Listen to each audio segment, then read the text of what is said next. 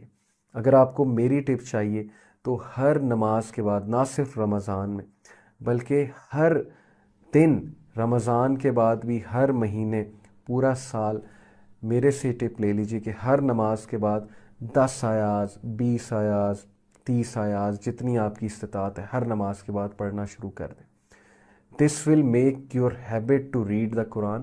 آپ کو ایسا سکون ملے گا، آپ کو ایسی راحت ملے گی، اور آپ کا قرآن سے ایسا تعلق قائم ہوگا کہ Quran will be your companion, and on the day of judgement and in the grave it will say کہ میں تمہارا کمپینین ہوں۔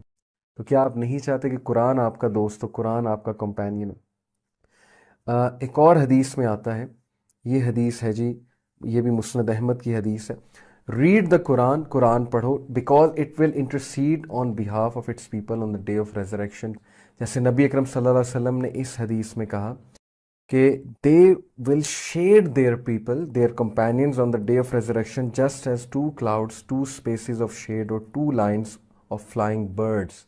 تو اس حدیث میں بھی یہی ہے کہ read the two lights, Al-Baqarah and Al-Imran, because they will come in the shape of two clouds, two shades or two lines of birds on the day of resurrection, and will argue on behalf of their people on that day۔ Argue کریں گی لوگوں کے behalf پہ اس دن، جس دن سفارش چاہیے، جس دن اللہ تعالیٰ کی رحمت چاہیے سب کو، جس دن ظاہر ہے کہ سب کو نجات چاہیے، سیلویشن چاہیے۔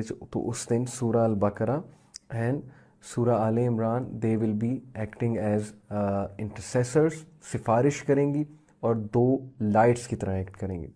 پھر نبی اکرم صلی اللہ علیہ وسلم نے فرمایا ریڈ البقرہ، سورہ البقرہ پڑھو، because in having it there is blessing, and in ignoring there is a sorrow, and the sorceresses cannot memorize it۔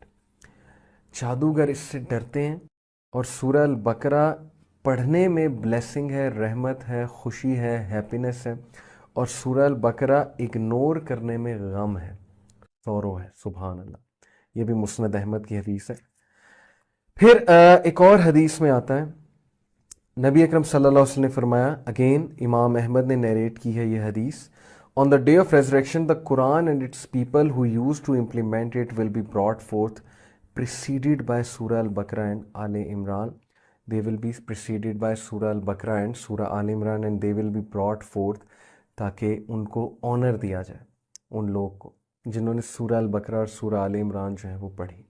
So without further delay ہم انشاءاللہ سورہ البقرہ کا آغاز کرتے ہیں، اور آغاز کرنے سے پہلے میں بتاتا چلوں کہ سورہ البقرہ سے پہلے جو پاورفل ترین سورہ یعنی سورہ فاتحہ ہے، ام الکتاب جسے کہتے ہیں، which is the mother of the book، ام الکتاب سورہ آل عمران، سورہ فاتحہ and سورہ البقرہ is the hump of the Quran، it is the peak of the Quran۔